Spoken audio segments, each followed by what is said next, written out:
함께하니 참 기쁩니다. 정말 기쁩니까? 오늘 말씀은 그리스도인의 기쁨이라는 제목으로 말씀을 전합니다. 우리 예수 믿는 사람은 주님이 주시는 기쁨이 있어요. 예수 믿는 사람들에게는 기쁨이 충만한 것입니다. 국립과학수사연구원 중에 서중석이라는 법의학 부장이 있었는데 그가 지금까지 1만 건이 넘는 시신을 부검을 했는데 너무나 잔인하고 끔찍한 현장을 목격한 적이 있었다고 합니다. 20여 년 전에 20살의 젊은 여성이 전직 보험 설계사였는데 마약을 하면서 중독이 되자 마약 살 돈을 마련하려고 끔찍한 만행을 저지르게 되었습니다. 당시에 자기 남편이 26살밖에 되지 않았는데 그 남편에게 수면제를 먹이고 재운 다음에 사무용 핀을 가지고 눈을 찔러가지고 실명을 시킵니다. 그리고 수면제를 먹여서 의식을 잃게 하고는 얼굴에 끓는 기름을 부어서 화상을 입혀요. 그리고 남편의 배를 칼로 찔러서 결국은 죽게 한 것입니다. 그녀가 이렇게 남편을 죽게 한 것은 자해를 통해서 죽은 것처럼 꾸며서 보험금을 타기 위해서 이런 일을 꾸미게 된 것입니다. 그래서 결국 그녀는 2억 8천만 원의 보험금을 타게 된 거예요. 그런데 여기서 멈추지 않았습니다. 마약을 구하기 위해서 또 다른 남자를 만나 재혼하게 됩니다. 그리고는 똑같은 방법으로 그 남편도 죽이게 된 거예요. 그러다가 그 수위가 점점 높아져서 나중에는 자기 어머니도 죽이고 자기 친오빠도 죽이고 보험금을 타기 위해서 다 죽이는 거예요. 그러다가 더 큰 보험금을 타기 위해서 자기의 집에 불을 질렀는데 경찰이 방화범을 수사하다가 결국은 그 사건의 모든 전모가 다 드러나게 된 것입니다. 사람이 왜 이렇게 잔인하고 끔찍한 일을 벌일까요? 그 이유가 무엇입니까? 그것은 자기를 조절하지 못하기 때문에 그래요. 마약에 중독되어서 그 마약을 위해서라면 어떤 일도 서슴없이 하는 노예가 되어버린 것입니다. 오늘날 많은 사람들이 자기 조절을 잘 못하고 있어요. 뭔가에 매여서 살아가는 모습을 보게 됩니다. 어떤 사람은 술에 중독되어 있고 어떤 사람은 게임에 중독되어 있고 또 어떤 사람은 쇼핑에 중독되어 있고 또는 도박에 중독되거나 쾌락에 중독된 사람들이 있습니다. 사람들이 자기를 조절하지 못하는 거예요. 그런데 이렇게 인간이 얽매이게 하고 사람으로서 하지 못할 짓을 하게 하는 것은 중독의 문제만이 아니에요. 그 뒤에는 어둠의 영이 있기 때문에 그렇습니다. 사람을 사로잡고 조종하는 어둠의 영이 있는 거예요. 그래서 사람에게 나타나는 증상 중에 사람이 지나치게 부정적이거나 아니면 너무 잔인하다든지 또는 혐오감이 자주 일어나거나 혈기를 부리는 이런 모습 속에 감정이 정상적으로 조절되지 않는다면 그것은 어둠의 영을 현저하게 느낄 수가 있는 것입니다. 그래서 성경에 이렇게 말하고 있어요. 에베소서 2장 2절에 그때에 너희는 그 가운데서 행하여 이 세상 풍조를 따르고 공중의 권세를 잡은 자를 따랐으니 지금 불순종의 아들들 가운데 역사하는 영이라 그랬어요. 여기 세상 풍조가 뭘까요? 이 세상 풍조라는 말은 아이오나라는 헬라어인데 여기에 대한 해석이 두 가지입니다. 첫째는 아이오나라는 말은 온갖 우상 숭배를 하는 혼합 종교주의를 말하고 있어요. 그리고 또 하나는 너무나 타락한 인간의 모습을 말하고 있는 것입니다.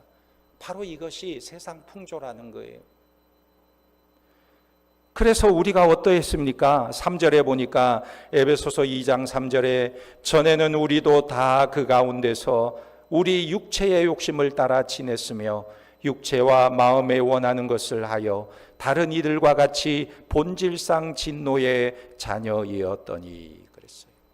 우리도 육체의 욕심을 따라 행하는 자들이었다. 육체와 마음이 원하는 것을 했다 말하고 있어요. 그런데 이것이 무엇이냐면 불순종의 아들들 가운데 역사하는 영이라고 말하고 있는 것입니다. 그러므로 이 세상에는 어둠의 영이 믿지 않는 자들 가운데 역사하고 있다는 거예요. 여러분, 우리가 평소에는 멀쩡하지만 이 어둠의 영이 역사하면 얼마든지 악한 일을 할 수 있게 되는 것입니다. 그렇다면 이런 어둠의 영에 사로잡힌 사람들이 어떻게 자유로워질 수 있을까요? 그것은 바로 오직 예수의 이름으로 자유로워질 수 있는 것입니다. 오직 예수의 이름으로 가능하게 되는 거예요. 오늘 말씀 17절에 보면 70인이 기뻐하며 돌아와 이르되 주여 주의 이름이면 귀신들도 우리에게 항복하더이다 그랬어요. 여기 보니까 귀신들이 항복하더이다. 이 얼마나 신나고 기쁜 일입니까? 귀신에게 사로잡혀서 귀신에게 두려워서 귀신에게 옴짝달싹 못하던 사람들이 귀신들이 자기들을 보고 항복하는 모습을 보고 얼마나 기쁨이 충만합니까? 무엇 때문에 귀신들이 항복합니까? 주의 이름 때문에 항복하더이다. 그러므로 예수의 이름을 부르는 자들은 어둠의 영에게 사로잡히지 않는 거예요. 어둠의 영이 지배할 수가 없는 것입니다. 오늘 70인 전도대원이 전도하러 갔다가 돌아와서 너무나 놀라운 고백을 하는 것이 주여 주의 이름이면 귀신들도 항복하더이다. 주의 이름 앞에 귀신들이 다 도망을 치더이다. 왜 이렇게 놀라고 있습니까? 이들이 이렇게 놀라운 이유는 저들도 예수님을 만나기 전에는 늘 마귀의 권세에 눌리고 마귀의 권세를 두려워하며 살았습니다. 그러나 이제는 귀신들이 자기들을 두려워하는 모습을 보니 놀랍고 놀라운 거예요. 여러분, 우리가 예수를 믿으면 이런 영적 승리를 맛보게 되는 줄 믿으시기 바랍니다. 우리가 대단한 존재임을 깨닫게 되는 거예요. 그러면 우리가 예수를 믿을 때 경험하는 놀라운 일이 무엇일까요? 첫째는 죄사함의 승리인 것입니다. 죄사함의 은총을 누리게 되는 거예요. 여러분, 귀신이 인간을 지배하는 힘이 어디에 있는 줄 아십니까? 귀신이 왜 인간을 조종하고 인간을 꼼짝달싹 못하게 할 수 있는 줄 아십니까? 그것은 바로 죄 때문에 그렇습니다. 죄를 지은 인간은 귀신 앞에 두려워할 수밖에 없는 거예요. 꼼짝달싹하지 못하는 것입니다. 그러나 예수의 이름은 모든 죄에서 자유케 하는 것입니다. 그러므로 예수를 믿는 사람은 마귀로부터 자유로워지는 거예요. 그런데 죄 지은 자가 얼마나 초라하고 비참한 삶을 삽니까? 요한일서 3장 8절에 보면 죄를 짓는 자는 마귀에게 속하나니 마귀는 처음부터 범죄함이라 하나님의 아들이 나타나신 것은 마귀의 일을 멸하려 하심이라 그랬어요. 여러분 한번 잘 보세요. 죄를 짓는 자는 누구에게 속했느냐? 마귀에게 속했다는 거예요. 마귀에게.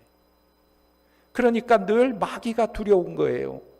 그런데 하나님의 아들이 나타나신 것은 무엇을 하려고 나타나셨는가? 마귀의 일을 멸하려고 오셨다 말씀하고 있는 거예요. 그래서 예수님의 이름의 뜻이 무엇이냐면 마태복음 1장 21절에 아들을 낳으리니 이름을 예수라 하라. 이는 그가 자기 백성을 그들의 죄에서 구원할 자임이라 하니라. 할렐루야. 예수의 이름은 자기 백성을 죄에서 구원할 자다. 이 이름을 가지고 오신 거예요. 요한일서 2장 12절에 자녀들아 내가 너희에게 쓰는 것은 너희 죄가 그의 이름으로 말미암아 사함을 받았음이요 그랬습니다. 우리의 죄가 무엇으로 사함을 받느냐? 그의 이름으로, 예수의 이름으로 사함을 받았다 말씀하고 있는 것입니다. 그래서 이 70인 돌아와서 기뻐하면서 고백한 말이 무엇이냐면 17절에 70인이 기뻐하며 돌아와 이르되 주여 주의 이름이면 귀신들도 우리에게 항복하더이다 그랬어요. 귀신들이 주의 이름만 들으면 도망치더이다 말하고 있는 것입니다. 왜 마귀는 주의 이름이면 항복하고 도망을 칩니까? 그 이유가 있어요.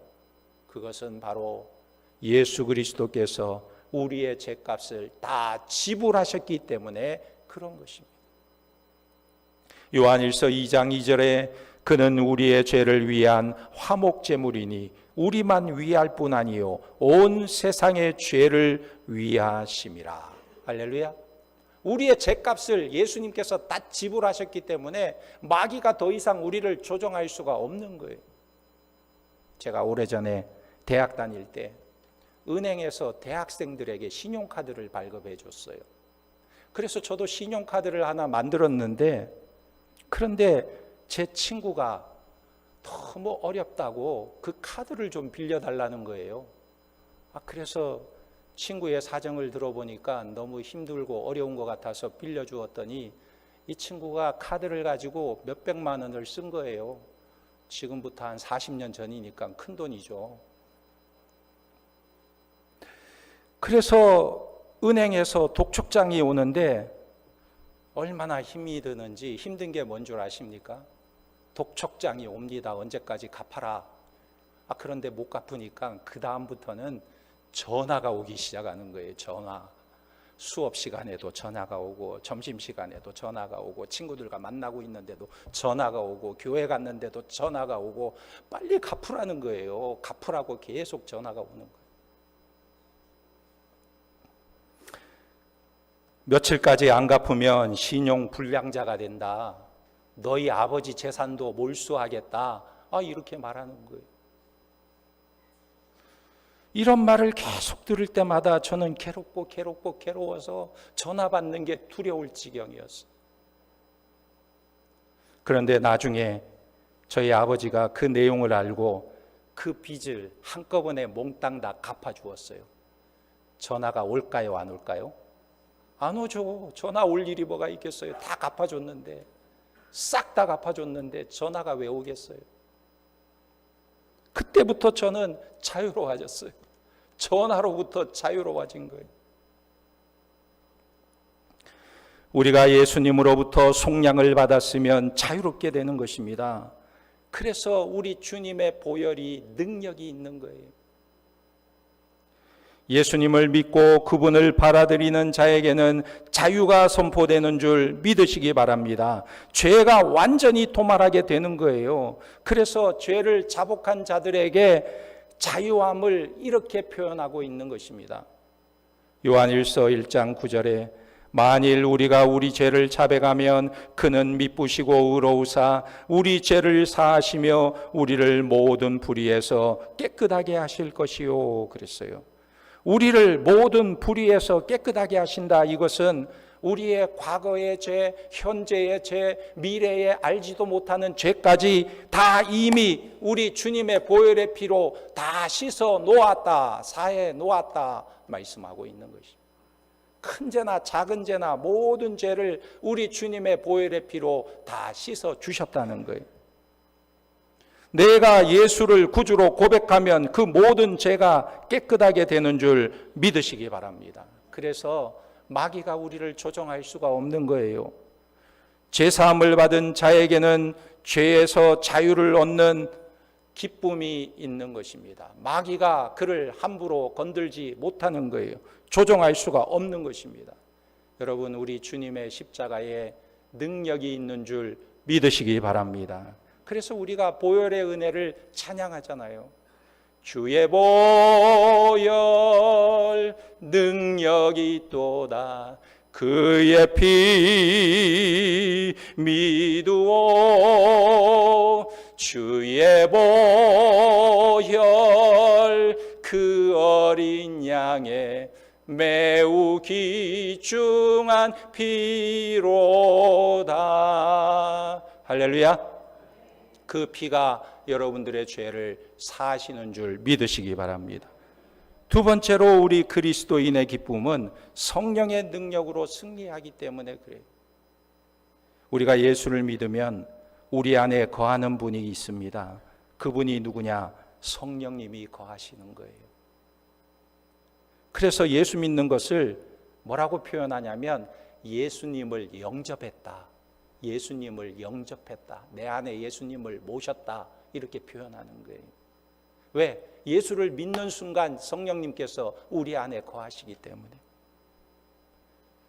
그런데 어떻게 예수님께서 들어오시느냐? 내가 예수를 믿으면 성령이 들어오시는데 어떻게 들어오십니까?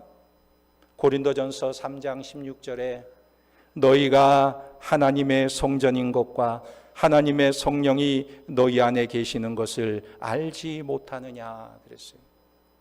우리의 몸이 무엇이냐면 하나님의 성전이라는 거예요. 우리 안에 하나님의 성령이 계신다는 것입니다. 우리가 하나님의 영이 거하는 성전이 된다는 거예요.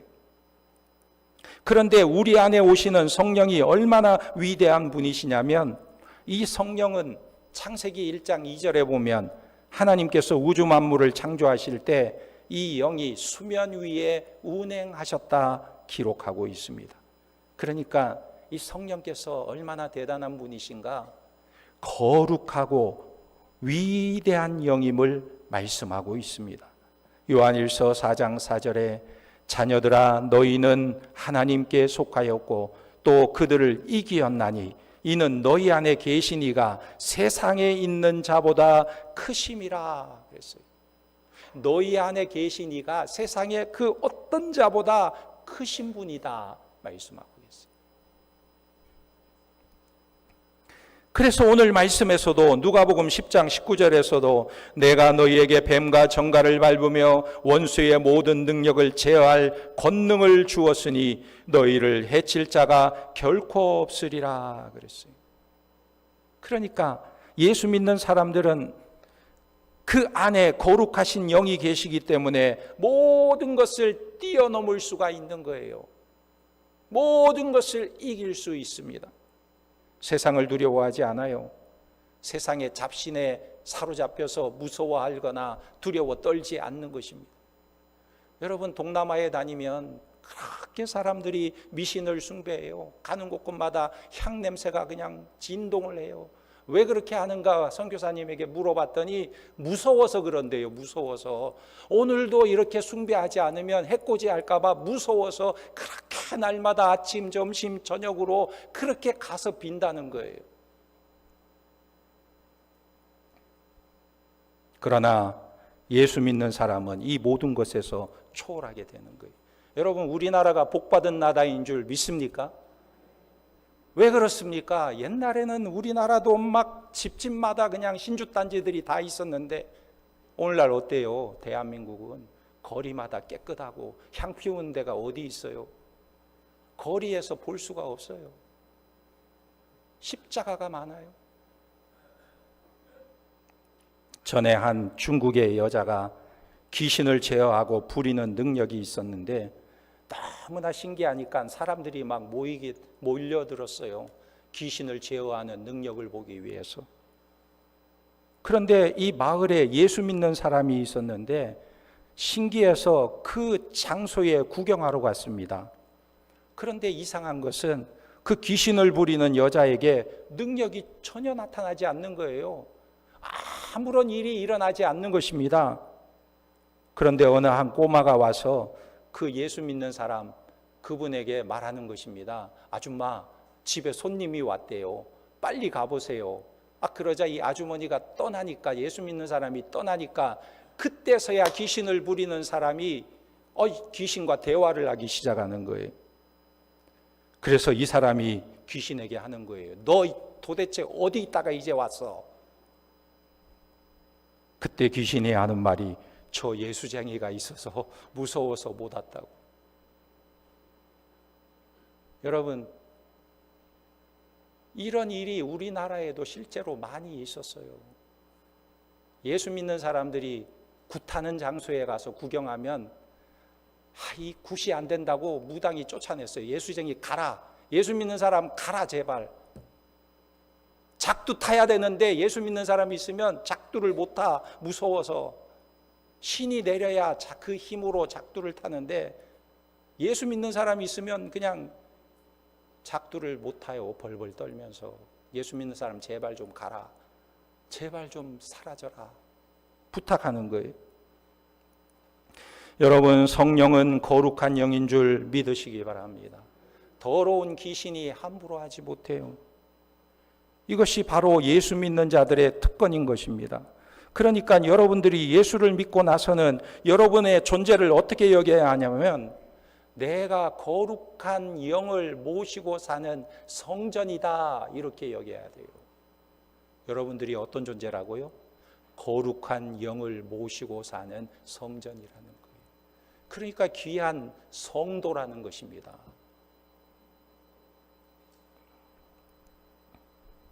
그런데 이런 권세를 가린 그리스도인들이 때로는 실수할 때도 있고 두려움에 빠질 때도 있는 것입니다. 왜 그럴까요? 그것은 거짓 영에게 속아서 그렇게 되는 경우가 있어요.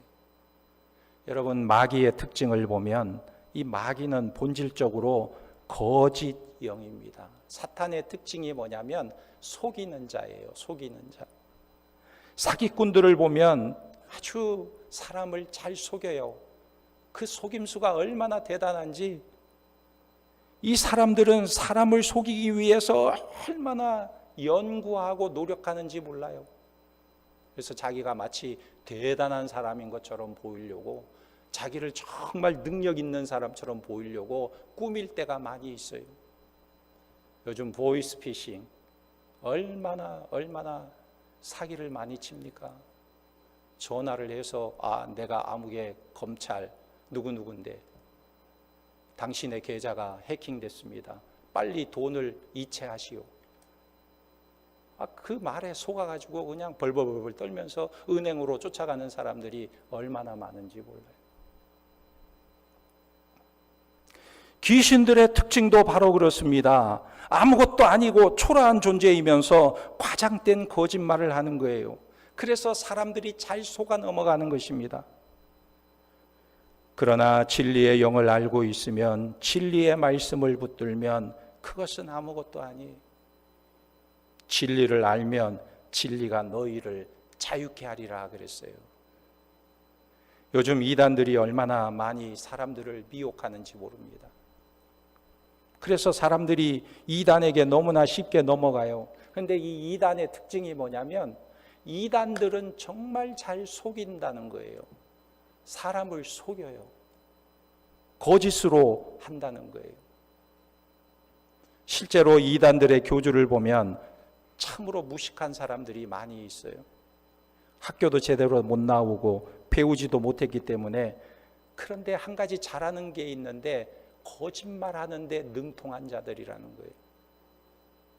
저들이 성경을 푸는데 얼마나 말도 안 되게 성경을 푸는지, 그런데도 불구하고 사람들이 믿고 따라가는 것을 보게 됩니다. 어떤 교주는요, 성경에 나오는 시내산을 보고 이 시내산이 도대체 뭐지? 잘 모르니까 시내가 흐르는 산인가 보다 해서 저 청계산에 가면 시내가 흐르니까 시내산은 청계산이다 그래가지고 청계산이 성지다 이렇게 말하는 사람이 있고, 또 어떤 교주는 하나님의 전이라는 말을 잘 몰라가지고 하나님의 전이 뭐지? 성전을 말하는데 하나님의 전, 하나님 의전이라는 곳이 있을까? 의전이라는 곳을 찾아가지고 그곳을 성지로 만들고 그곳에 자리를 잡는 거예요.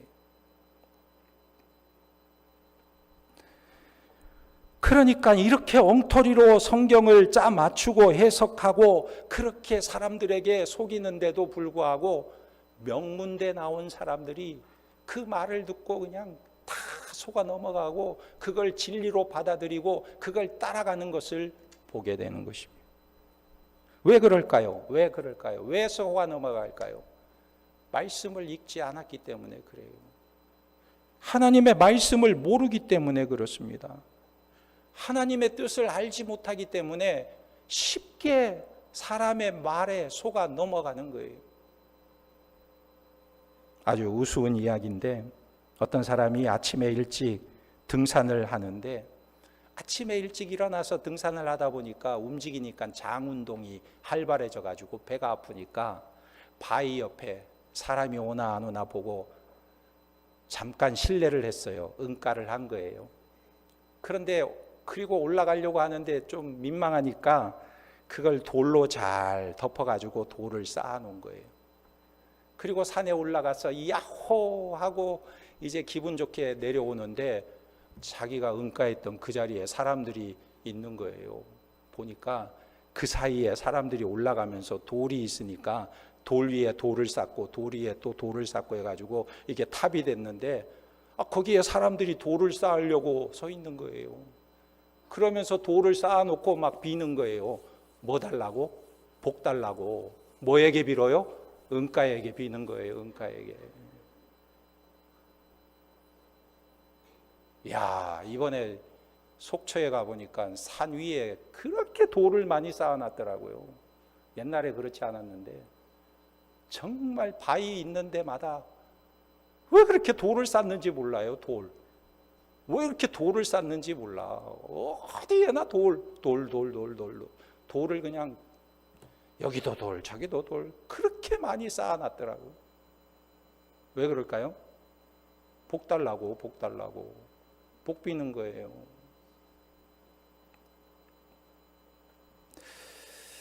결국은 무엇에게 복을 달라고 기도하고 있습니까? 여러분, 사람이요 어둠의 영에게 사로잡히면 그냥 나무에게다 복을 달라고 절하고 돼지 머리 잘라놓고 복을 달라고 절하고 아주 이상한 형상을 만들어 놓고 복을 달라고 절하고 무지해서 그런 거예요. 무지해서. 그러므로 우리는 진리의 말씀을 알아야 하는 것입니다. 우리가 진리의 말씀을 모르면 얼마든지 속아 넘어갈 수가 있어요. 예수님께서 베드로에게 사탄아 내 뒤로 물러가라 말씀하신 적이 있어요. 그 이유가 무엇입니까? 마태복음 16장 23절에 보면 내가 하나님의 일을 생각하지 아니하고 도리어 사람의 일을 생각하는도다 하시고 그랬어요. 하나님의 일을 생각하지 않고 사람의 일만 생각하니 미혹당하기가 쉬운 거예요. 엉뚱한 곳에 복이 있는 줄 알고 그것을 찾는 것입니다. 우리가 하나님의 일을 생각하려면 하나님의 말씀을 알아야 하는 것입니다. 그래서 우리가 TV 드라마 보는 시간보다 하나님의 말씀을 읽는 시간이 더 많기를 주님의 이름으로 축원합니다. 아멘 하신 분들은 열심히 말씀 보시기를 바랍니다. 네. 마지막으로 그리스도인의 기쁨은 예수의 이름의 권세로 인한 승리인 것입니다. 오늘 본문 17절 하반절에 보면 70인이 기뻐하며 돌아와 이르되 주여 주의 이름이면 귀신들도 우리에게 항복하더이다 그랬어요. 무엇만 말하면 귀신들이 항복합니까? 주의 이름만 대면 항복하더이다 그랬어요. 예수의 이름에 권세가 있는 것입니다. 사도 바울도 사도행전 16장 18절에 귀신을 쫓아낸 사건이 있는데 이와 같이 여러 날을 하는지라 바울이 심히 괴로워하며 돌이켜 그 귀신에게 이르되 예수 그리스도의 이름으로 내가 내게 명하노니 그에게서 나오라 하니 귀신이 즉시 나오니라. 왜 귀신은 예수 이름에 꼼짝 못하고 순종하고 따를까요? 왜 사람의 말인데 그 이름만 대면 이 어둠의 영이 꼼짝 달싹하지 못할까요? 그 이유는 하나님께서 예수의 이름에 놀라운 권세를 주셨기 때문에 그래요. 빌립보서 2장 5절에서 11절에 우리 예수님은 본래 하나님의 본체이시나 자기를 낮추어 인간의 몸을 입고 이 땅에 오셨어요. 그래서 하나님께서 이 예수님의 이름을 지극히 높여주셨다 말씀하고 있어요. 예수의 이름을 지극히 높여주셨다. 빌립보서 2장 9절에 이름으로 하나님이 그를 지극히 높여 모든 이름 위에 뛰어난 이름을 주사 하늘에 있는 자들과 땅에 있는 자들과 땅 아래 있는 자들로 모든 무릎을 예수의 이름에 꿇게 하시고 모든 입으로 예수 그리스도를 주라 시인하며 하나님 아버지께 영광을 돌리게 하셨느니라. 모든 입이 예수를 주라 시인하도록 만드셨다. 예수 이름 앞에 존재하는 것은 다 그 이름 앞에 무릎을 꿇게 하셨다 말씀하고 있어요. 그러므로 예수님의 이름에 권능이 있다는 거예요. 예수의 이름 앞에 귀신은 벌벌 떨 수밖에 없다는 것입니다. 박에녹이라는 내림굿을 받은 사람이 있습니다. 그가 10년 동안 무당을 했는데 그런데 나중에 이분이 목사가 되었습니다. 대학을 졸업하고 ROTC 장교로 있을 때 어머니가 암에 걸렸어요. 그래서 절에 찾아가서 스님에게 기도 부탁하고 그리고 무당을 찾아가게 되고 또 유능하다는 도사를 찾아가게 되고 그렇게 노력을 했지만 결국 어머니는 돌아가시고 말았습니다. 너무나 슬픔에 잠긴 그는 그냥 자기도 어머니 따라 죽으려고 자살하려고 결심을 했다가 그런데 살아남아 있는 여동생을 생각하면서 여동생이 너무나 불쌍해서 자기가 살아야겠다는 생각을 하고 살게 된 것입니다. 군대에서 제대를 하고 그리고 점집에 찾아갔는데 그때 자기에게 귀신이 달라붙은 거예요. 그래서 그때부터 무당을 하게 되었는데 그런데 이게 너무너무 괴로운 것입니다. 우리가요, 성령이 우리 안에 거하면 우리가 기쁨이 충만한데 이 무당은요, 귀신이 자기에게 임하면 그게 괴로운 거예요. 괴로운 거. 너무나 짐을 진 것 같이 괴로운 거예요. 그래서 이 귀신을 빨리 떼어내야겠다는 생각을 했습니다. 그러다가 사업을 크게 하던 누님이 갑자기 망하게 되어서 그 누님과 함께 교회를 가게 된 거예요. 누님이 새벽 기도를 하고 싶다고 해서 누님과 함께 교회를 가게 된 것입니다.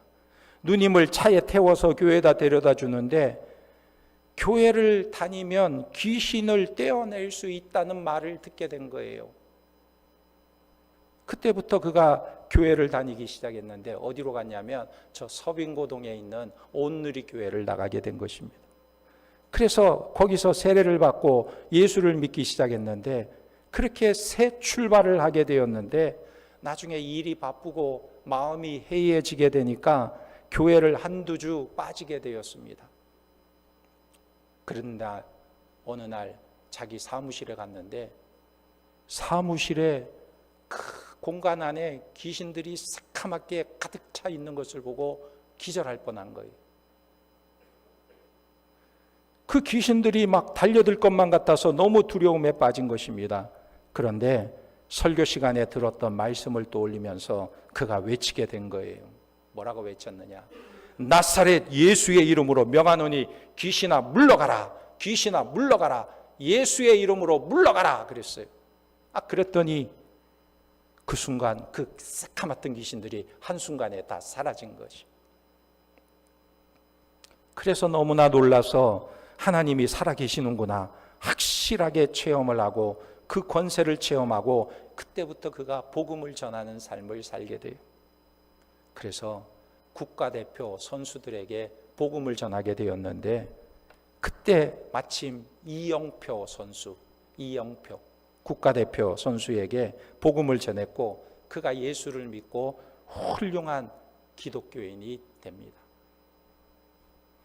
또 교도소를 찾아다니면서 어둠에 있는 자들에게 소망을 전하는 삶을 살게 돼요. 여러분, 예수의 권세가 얼마나 능력이 있는지 아십니까? 예수의 이름을 가지고 있다는 것이 능력이 되는 거예요. 오늘 18절에 예수께서 이르시되 사탄이 하늘로부터 번개같이 떨어지는 것을 내가 보았느라 그랬어요. 제자들이 예수의 이름을 선포하면 새가 하늘에서 새총 맞고 떨어지듯이 예수의 이름을 선포하면 어둠의 권세들이 떨어지는 것을, 사탄이 떨어지는 것을 경험하게 된 거예요. 예수 이름 앞에 사탄이 떠나가고 어둠의 영이 떠나가고 하나님이 주시는 자유함이 경험되는 것입니다. 오늘 우리의 삶에 하나님의 영이 임하고 계심을 믿으시기 바랍니다. 그 영으로 인하여 기쁨이 충만하고 귀신이 떠나가는 은혜가 있기를 예수님의 이름으로 축원합니다. 아멘.